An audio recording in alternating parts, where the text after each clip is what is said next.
नमस्कार दोस्तों, GK GS में कुछ सामान्य चीज़ों के बारे में आज हम डिस्कशन करने जा रहे हैं। मैं Ramdev Kushwaha, director of Ramdev career classes. ये ऐसे क्वेश्चन हैं जो प्रतीक चिन्ह से संबंधित भारत के होते हैं। ये हमेशा किसी न किसी एग्ज़ाम में पूछे जाते हैं और लोगों को लगता है कि ये बहुत सरल चीज़ें हैं, लेकिन वो गलत कर देते हैं। तो बहुत ध्यान से कुछ हम क्वेश्चन लगाने जा रहे हैं, इनके बारे में भी हम जानकारी देंगे। आप ध्यान से इसको देखें और आप भी कोशिश करें इन क्वेश्चनों को लगाने की कि क्या सही होगा। ठीक है, एक के बाद एक क्वेश्चन आएंगे और ये जर्नली क्वेश्चन है, बिल्कुल सामान्य, मतलब कोई इतने कठिन क्वेश्चन नहीं है, लेकिन लोग जल्दबाजी में हमेशा ये क्वेश्चन गलत कर देते हैं। देखें, पहला क्वेश्चन है भारत का राष्ट्रीय चिन्ह कौन सा है। तो मेरे हिसाब से लगभग सभी लोग कर लेंगे। ठीक है, भारत का राष्ट्रीय चिन्ह कौन सा है?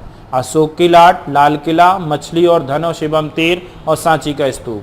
तो मेरे हिसाब से सब लोग सही कर देंगे। इसका सही आंसर है ए, अशोक की लाट। ठीक है, अशोक का एक स्तंभ है, अशोक स्तंभ, उसमें से इसको लिया गया है। ठीक है, इस प्रतीक चिन्ह को बहुत ध्यान से रखेंगे। नीचे लिखा रहता है सत्यमेव जयते, इसके बारे में देख लीजिए। भारत का राष्ट्रीय चिन्ह सारनाथ स्थित अशोक स्तंभ से लिया गया है। ठीक है, मुख्य रूप से इसमें 4 शेर बने हुए हैं, 1, 2, 3 और एक पीछे तरफ होता है 4, 3 नहीं लगाएंगे, जो कि साहस और निर्भीकता का प्रतीक होते हैं। इसके बीच में ये 24 तीलियां बनी होती हैं। ठीक है, चक्र में, जो कि धर्म चक्र के बारे में है। ठीक है, 24 घंटों का भी ये प्रतीक होता है। भारत सरकार ने कब अडॉप्ट किया इसको? 26 जनवरी 1950 को अशोक स्तंभ को राष्ट्रीय चिन्ह के रूप में दर्जा दिया गया। ध्यान रखेंगे। अभी एक बार एक क्वेश्चन आता है कि इसमें कितने और जानवर होते हैं, तो ध्यान रखेंगे। लोग लगाते हैं सर एक सांड है, दूसरा क्या है इसमें बैल और एक है शेर। तो केवल कितने लगा के आते हैं? 3, जबकि आंसर कितने हैं? 4। इसमें 4 जानवर होते हैं, एक हाथी भी होता है। ठीक है, तो इसमें एक घोड़ा होता है, एक हाथी होता है, एक सांड होते हैं और शेर, यानी इसमें टोटल जानवरों के बारे में कहे जाएं तो 4 जानवर होते हैं। नीचे क्या लिखा है? तो सत्यमेव जयते लिखा है। क्या लिखा है नीचे? सत्यमेव जयते। और ये कहां से लिया गया है? तो मुंडकोपनिषद से। किसमें लिया गया है? मुंडकोपनिषद। लिपि कौन सी? देवनागरी लिपि में लिया गया है। इसका अर्थ होता है सत्य की हमेशा विजय होती है। अब इसी से संबंधित कुछ और क्वेश्चन हम आपसे पूछते हैं, सही क्वेश्चन लगाइएगा। भारत का राष्ट्रीय चिन्ह कब अपनाया गया? 26 नवंबर, 26 जनवरी, 24 जुलाई या 26 जनवरी? तो इसका राइट आंसर 26 जनवरी 1950। कौन सा राइट आंसर होगा? बी होगा इसका। बहुत ध्यान से समझिएगा, एग्जाम में बहुत बार क्वेश्चन आते हैं, हम बहुत सरल समझ के हमेशा गलत कर देते हैं। तीसरा क्वेश्चन, ठीक है, ये कुछ जीएस के बैच के बारे में कुछ लोग पूछ रहे थे। तो अभी एक नया बैच बेटा, कुछ लोगों के मैसेज आ रहे थे 7 से 8:30, ये एमपी स्पेशल अभी नया हुआ है। ठीक है, और 4 से 5:30 ये हिस्ट्री शुरू हुई है शाम के। तो एक मॉर्निंग बैच है और एक इवनिंग बैच है। ऑनलाइन बैच के बारे में कुछ लोग पूछ रहे थे, तो ऑनलाइन के बैच के बारे में मैं आपको बताना चाह रहा था कि ऑनलाइन बैच केवल बेटा एक चलता है हमारे यहाँ। ठीक है, ऑनलाइन बैच केवल मैं एक ही बैच लेता हूँ और इसकी टाइमिंग रहती है ऑनलाइन बैच। ठीक है, इसकी टाइमिंग होती है सुबह 8:30 से 10। ठीक है, 8:30 से 10 आप लाइव आकर क्लास ले सकते हैं और इसके लिए आपको इस नंबर पे कांटेक्ट करना होगा 8236007627 और इस पे आप जैसे ही कांटेक्ट करेंगे तो ऑनलाइन क्लास के बारे में आपको जानकारी मिल जाएगी। ठीक है, तो ऑनलाइन एक चलते हैं बैच, बाकी बैच ऑफलाइन होते हैं। चलिए कंटिन्यू करते हैं अपन। तो बैच के बारे में जानकारी थी। अगला क्वेश्चन देखते हैं, भारत का राष्ट्रीय चिन्ह के आधार में लिखा गया सत्यमेव जयते कहाँ से लिया गया है? तो ये सत्यमेव जयते कहाँ से लिया गया है? कठोपनिषद, आनंद मठ, मुंडकोपनिषद, रामायण। ये क्वेश्चन कई बार आया है बेटा, बहुत ध्यान से करेंगे क्वेश्चन। इसका राइट आंसर है मुंडकोपनिषद। कहाँ से लिया गया है? मुंडकोपनिषद। अगला है, भारत का राष्ट्रीय चिन्ह के आधार में लिखा गया सत्यमेव जयते किस लिपि में लिखा गया है? अलग अलग लिपि होती है। ठीक है, ब्राह्मणी लिपि, देवनागरी लिपि, खरोष्ठी लिपि, ये कौन सी लिपि है? तो ये देवनागरी लिपि। कौन सा सही आंसर? देवनागरी लिपि। राइट आंसर इसका डी है बेटा।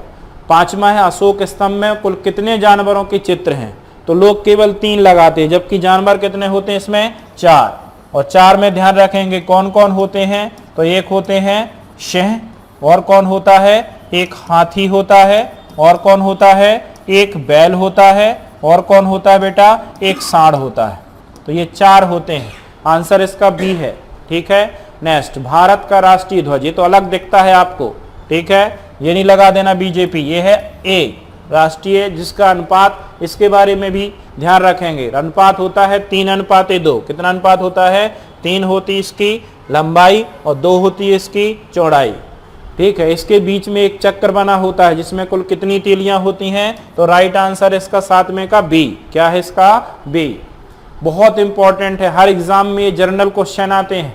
तिरंगा को कब अपनाया गया, तिरंगा को कब अपनाया गया, तो इसका राइट आंसर बनेगा 26 जनवरी 1950। कौन सा सही इसका, ए 26 जनवरी 1950।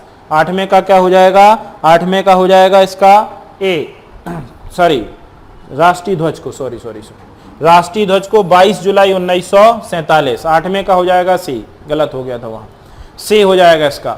ठीक है, राष्ट्रीय ध्वज को कब अपनाया गया था, 22 जुलाई 1947 संविधान सभा के द्वारा। अनुपात कितना होता है, 3:2। कितने कलर होते हैं, केसरिया, सफेद और हरा।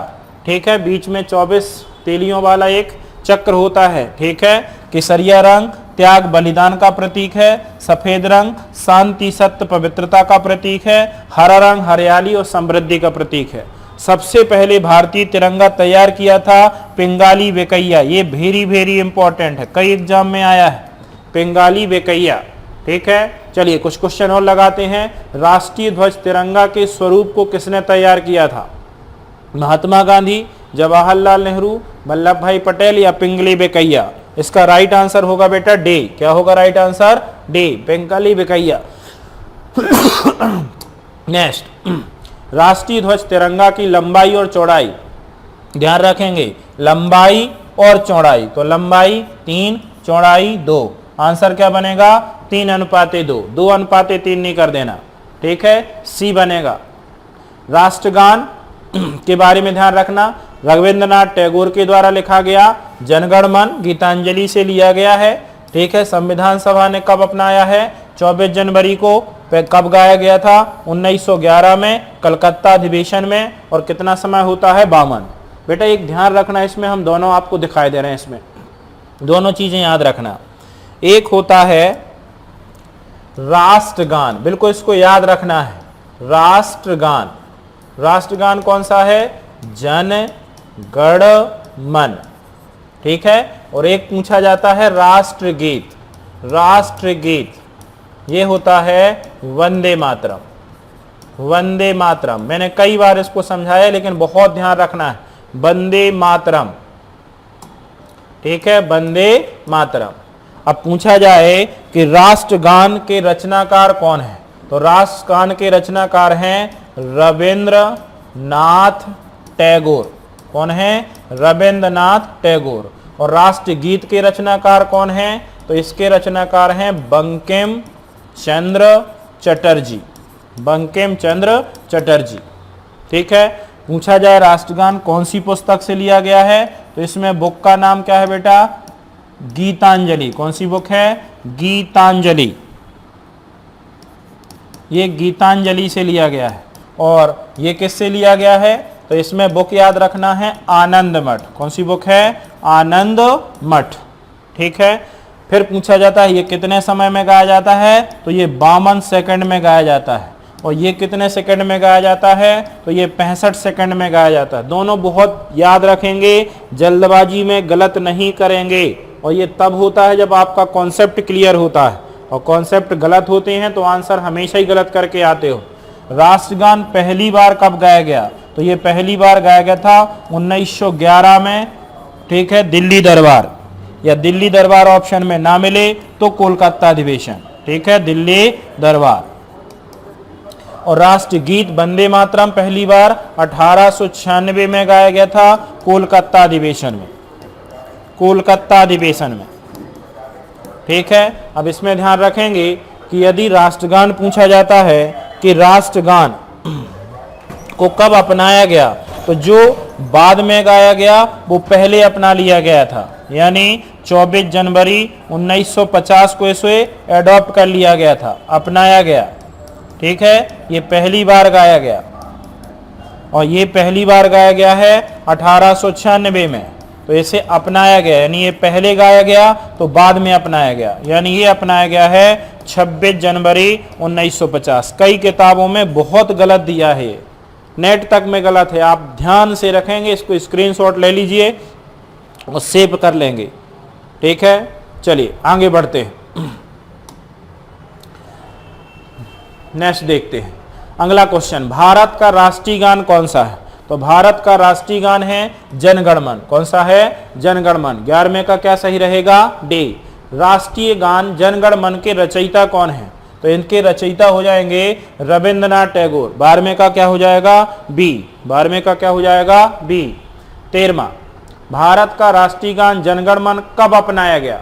13वें का आंसर, राष्ट्रीय गान जन गण मन कब अपनाया गया, तो हमने कहा था जन गण मन कब अपनाया गया, जो बाद में गाया गया वो पहले अपनाया गया, यानी बाद में गाया गया था ये 1911 में, इसलिए 24 जनवरी को अपना लिया। 26 नहीं लगा देंगे, कई लोगों ने लगाते हैं और लगाएंगे, आंसर इसका सी सही है।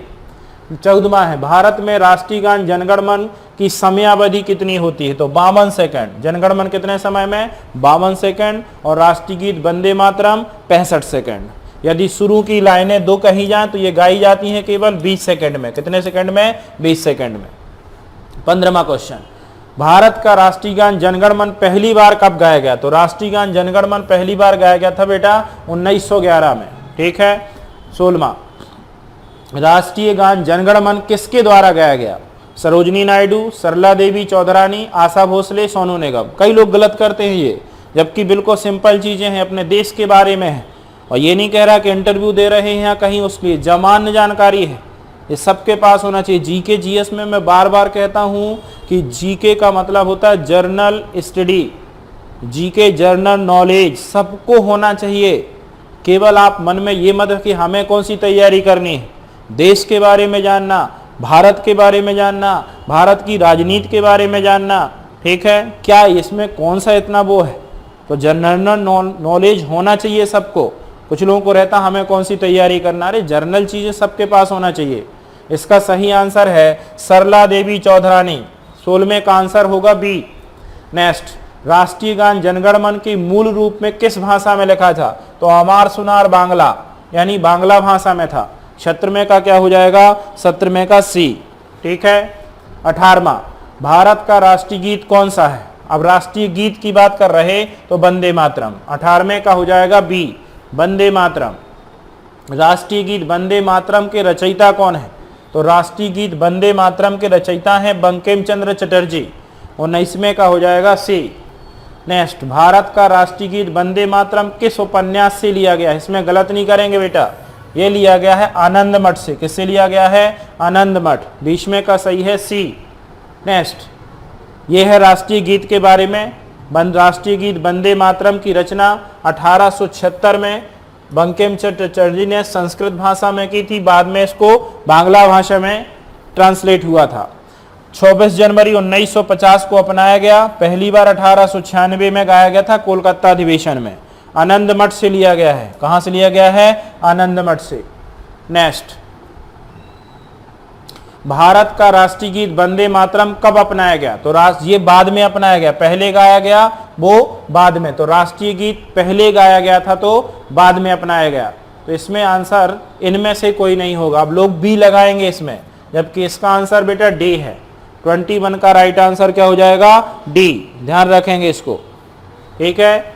नेक्स्ट, भारत का राष्ट्रीय गीत वंदे मातरम कांग्रेस के किस अधिवेशन में गाया गया था, तो कोलकाता अधिवेशन में 1896 में। ठीक है, इसका सही आंसर हो जाएगा सी। भारत का राष्ट्रीय गीत वंदे मातरम की गायन की समयावधि, तो इसकी होती है 65 सेकंड।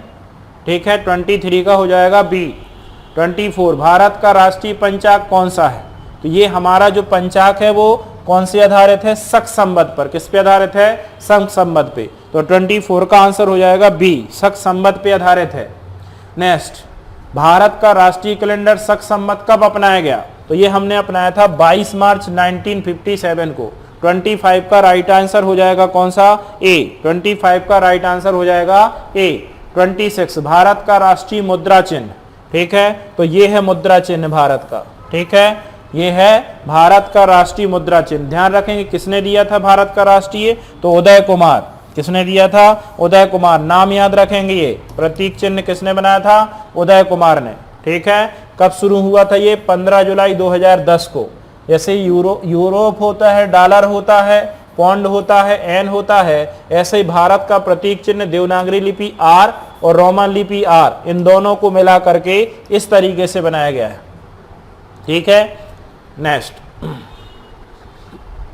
हाँ, अगला क्वेश्चन, राष्ट्रीय मुद्रा भारत सरकार द्वारा कब स्वीकार किया गया? इसका राइट आंसर अभी देखो यहाँ पीछे हमने देखा है, यह है 2010, तो यही है आंसर, इसका है 2010। ए 27 का ये हो जाएगा। 28 भारत का राष्ट्रीय वृक्ष कौन सा है? राष्ट्रीय वृक्ष पीपल नहीं लगा देंगे, ठीक है, राष्ट्रीय वृक्ष 28 का राइट आंसर क्या हो जाएगा? बरगद। ए सही है। नेक्स्ट, भारत का राष्ट्रीय जलीय जीव गंगा डॉल्फिन कौन सा है? गंगा डॉल्फिन। 29 का क्या हो जाएगा? बी। 29 का बी, ठीक है, ये है गंगा डॉल्फिन, भारत का राष्ट्रीय जलीय जीव है। 5 अक्टूबर 2019 को राष्ट्रीय जलीय जीव घोषित किया गया। सामान्यतः गंगा, मेघना, ब्रह्मपुत्र में पाया जाता है, ठीक है।